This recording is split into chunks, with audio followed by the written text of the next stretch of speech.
Hello everyone, welcome to this tutorial on Loop Cut and Slide tool in Blender.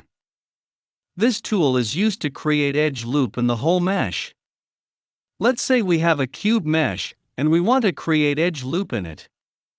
The process of creating edge loop is to select the mesh, then go to Edit mode to edit the mesh. Now you will have more edit options on the toolbar on the left. One of the options is Loop Cut. Click on this tool to enable cutting the mesh, and even sliding the loop if it is required so. Hovering your mouse over the mesh shows a preview of edge loop, which can be horizontal or vertical depending on where you hover the mouse on the mesh. When you are satisfied with the desired preview of the loop cut, press the left mouse button.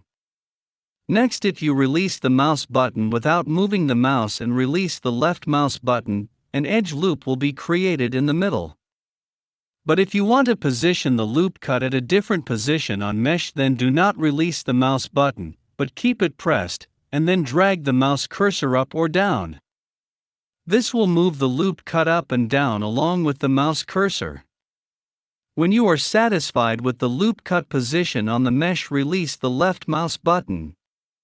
This will confirm and create the loop cut at desired position. So, at the end of this 3D modeling process, what you have is extra edges and vertices created, connected to each other in the form of loop cut.